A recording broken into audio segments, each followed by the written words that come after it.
You ever think about how the softest thing in your childhood, that plush button-eyed therapist, exists because the President of the United States refused to commit a very polite murder?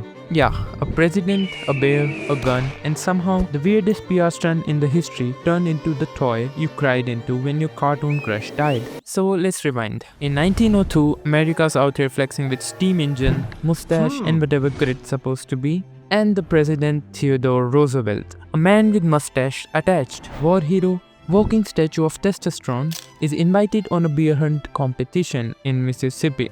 But the hunt goes terribly. Like, no bear for days terrible. So the guy did what any morally weird people would do. They find an old, tired, half-injured bear and tied that poor thing to a freaking tree. Like some furry hostage waiting to be executed for sports. But Roosevelt, he looks at this bear, this wheezing, miserable thing that's literally tied up, and he says, no, not just now I'm good, but straight up refuses, and says it's unsportsmanlike. Now here's the twist. That decision, that little no thanks, get picked up by the press. A political cartoonist named Clifford Berryman draws it for the Washington Post, and that drawing shows Roosevelt turning away from a helpless bear. The cartoon is titled Drawing the Line in Mississippi, and it goes viral. That cartoon spread like wildfire. Everyone started talking about the president's moment of mercy.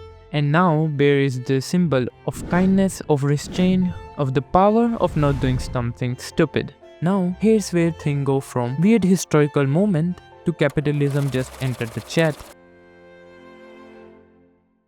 Enter Morris McTom, a candy shop owner in Brooklyn, and possibly the first man in the history to think, you know what kids would love? Stuffed animal based on controversial political headline. He and his wife, Rose, stitched together a cute dumpy little stuffed bear, toss it in their window with a sign that says, Teddy's Bear, and send one to the White House along with a letter asking Roosevelt's permission to use his name for this toy. Roosevelt is like, sure, why not? And boom, teddy bear born. The bear sells like crazy. The toy goes nuts.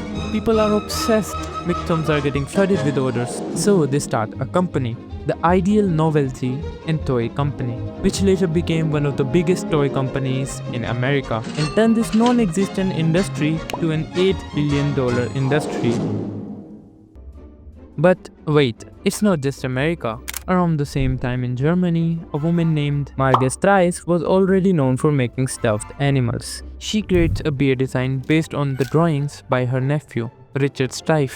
In 1903, she produces a line of jointed plush bear and sends them to the Leipzig Toy Fair. An American buyer sees them and orders 3,000 of them. Boom, the teddy bear goes global. The German bear had jointed limbs and glass eyes. They were more lifelike and a little freaky looking by today's standard. But they became insanely popular. In fact, the early Streif teddy bears are now considered collector's item and can sell for thousands of dollars. One even sold for over $200,000. Imagine explaining that to someone while holding a bear that looks like it just saw the Great Depression up close. So now we got two things happening. America has teddy bears blowing up thanks to Roosevelt, and the Germany has Margit Streif exporting thousands of plush bears to US and beyond. What a time to be alive, eh?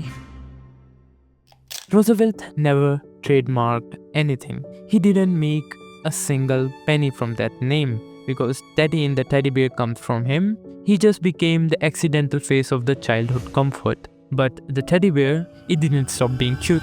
It became the comfort object. During both world wars, soldiers carried tiny teddy bears into the battle. They were tucked into uniform's pocket.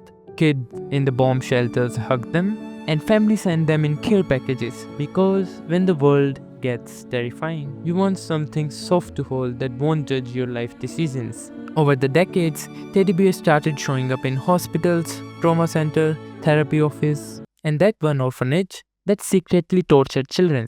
Some charities even collected them to give to the kids after natural disaster. There's even one that went to the space with a NASA astronaut because apparently even rocket scientists need emotional support fluff. Fun fact, in UK, there's an entire field of collectors known as heractophile, yeah, that's a real word, for the people who collect teddy bears. Some limited edition bears made by companies like Steiff, Herman, Merithot are worth tens of thousands of dollars. There are even museums dedicated to teddy bears if you wanna know. I don't think you wanna know that. But let's take a moment to process this. That one moment, a president saying, "Nah, I'm not gonna shoot that bear," turned into the chain reaction that led to millions of kids over the world having this symbol of safety to hug when they're scared. It's kind of insane, all because one man didn't pull the trigger. So, yeah, now you know how teddy bear came to be. What do I do with that information, you say? Shove it down your throat and subscribe if you want more stories like this.